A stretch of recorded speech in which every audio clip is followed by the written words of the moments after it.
Coucou, j'espère que ça va. Écoute, cette semaine, je prie que le Saint-Esprit te donne de pleinement recevoir ce qu'il a mis sur mon cœur de te partager. Alors, s'il te plaît, c'est avec amour que je suis conduite à te parler, donc reçois ce que je te partage avec cette disposition de cœur. Éphésiens 5, 15, 20. Ainsi, prenez bien garde à votre manière de vivre.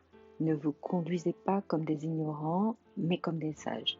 Faites un bon usage de toute occasion qui se présente à vous, car les jours que nous vivons sont mauvais.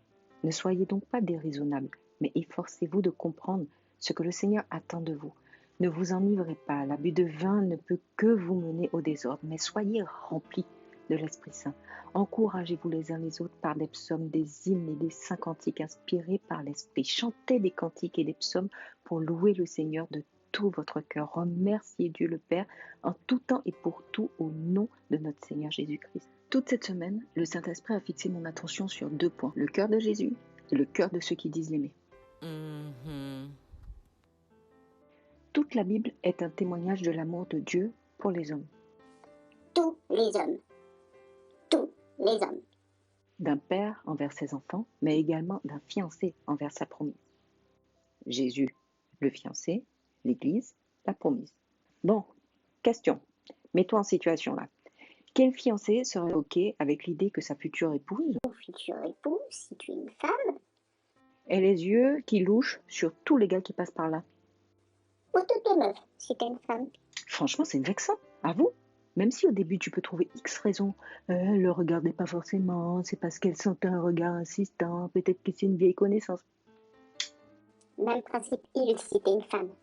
Le fait est qu'au bout d'un moment, tu devras regarder les choses en face. La personne ne te donne ni l'honneur, ni le respect, ni l'amour qu'elle est censée te témoigner en tant que cheminante. Pareil, imagine que ce soit toujours toi qui appelle, toujours toi qui fasses des cadeaux, toujours toi qui cherches la présence de l'autre. Mais sérieux, tu serais heureux ou tu serais heureuse dans une telle relation? Quand on ramène ça à la vision humaine, on pourrait dire que c'est une relation toxique ou abusive. T'es d'accord avec moi? On capte bien l'idée quand on expose la chose comme ça. Mais on va se parler cash. C'est le genre de relation qu'on est nombreux à donner à Jésus en ce moment. Oui, je dis on, je m'inclus dans le lot. Pourquoi? Parce qu'on est un corps. Toi, moi, celui que tu supportes pas à l'église parce qu'il est trop ceci ou pas assez ça, ou la fille que tu peux pas te voir à l'église. Tout comme toi, ton papa l'a appelé. Nous sommes l'église. On est un ensemble, on est un même corps. Donc oui, je m'inclus dedans. Matthieu 18, 15, 17. Si ton frère a péché, va et reprends-le entre toi et lui seul. S'il t'écoute, tu as gagné ton frère. Mais s'il ne t'écoute pas, prends avec toi 1 ou 2 personnes, afin que toute l'affaire se règle sur la déclaration de 2 ou 3 témoins. S'il refuse de les écouter, dis-le à l'église. Et s'il refuse aussi d'écouter l'église, qu'il soit pour toi comme un païen et un publicain. Alors, beaucoup disent aimer Jésus. Certains le pensent vraiment. D'autres savent au fond que c'est du vent. D'autres encore, c'est un autre level. Ils disent aimer Jésus, dansent, sautent pendant la louange, prient, ils jeûnent même parfois. Mais si Jésus revenait à la minute, ces personnes seraient choquées de ne pas être enlevées et que Jésus leur dise « Je ne t'ai jamais connu ». Tu sais d'où viendra le problème? Le cœur. Matthieu 15, 19. Car c'est du cœur que viennent les mauvaises pensées, les meurtres, les adultères, les impudicités, les vols, les faux témoignages, les calomnies. Proverbe 4, 3.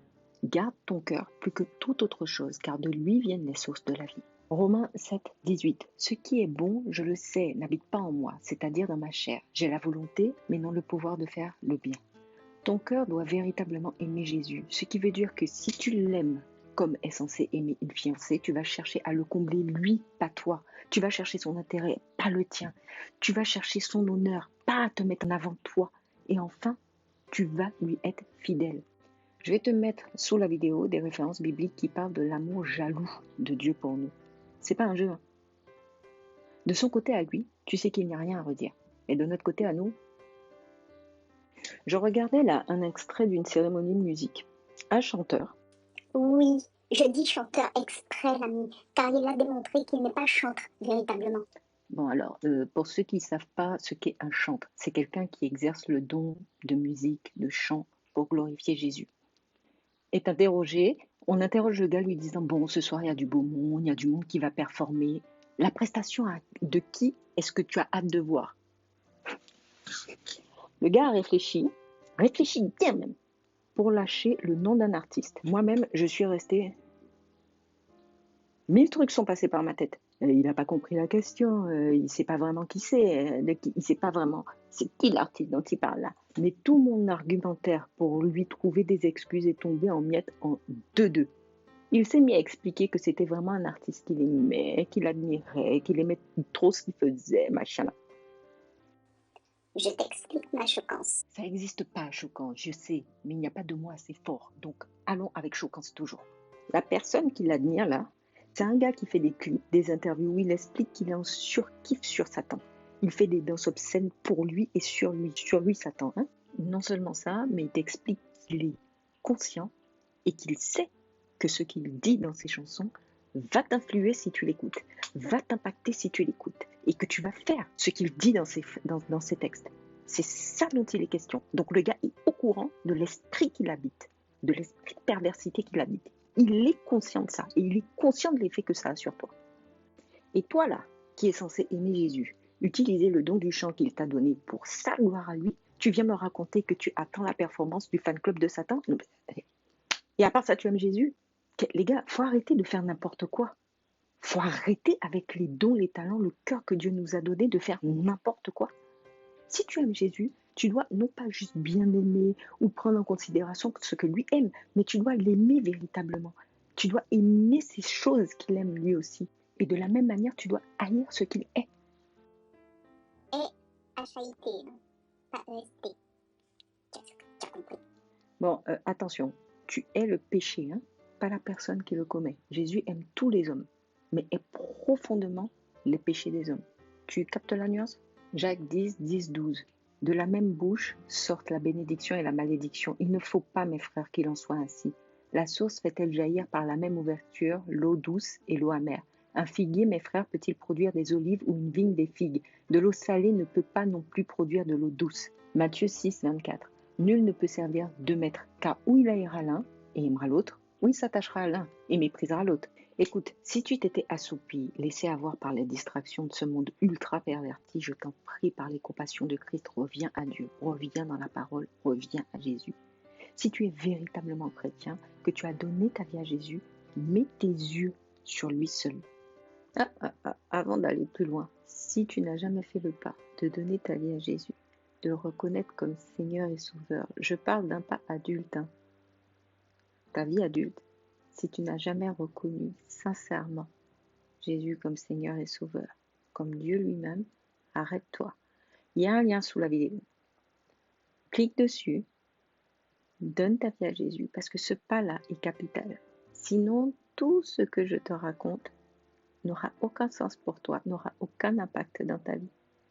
Ce pas-là est vital, est nécessaire, obligatoire, si tu veux réellement vivre ce dont je te parle chaque semaine. À toi de jouer. Comment est-ce que tu peux te dire enfant de Dieu et tu te balades partout sur les réseaux, ventre à l'air, poitrine dehors? Lis un peu la parole, lis le Lévitique. Comment tu dis être fils tous les dimanches au culte ou branché sur un culte en ligne parce que l'ambiance est trop bonne, mais tous les vendredis, samedis, tes pieds ne touchent pas terre tellement c'est toi qui bouges en soirée? Que ce que tu écoutes, regardes, dis, pense et fais soit raccord avec ton amour pour Jésus, avec son statut d'époux et de Seigneur. Mon ami, aujourd'hui le Saint-Esprit nous interpelle, tous. Demandons-lui clairement de dénoncer à nos cœurs les zones où nous nous comportons comme des infidèles finis, comme des fiancés indignes, et ayons l'humilité de demander pardon à Jésus et de prendre le chemin de la repentance, de la marche avec lui. Je te laisse un lien pour la marche, pour t'aider sur la marche, sous la vidéo. Soyons juste cohérents et honnêtes, une fois pour toutes. Si c'est Jésus, c'est full Jésus. Si c'est Satan, chacun est libre. Mais arrêtons le faux, il n'y a plus le temps pour ça. Ready?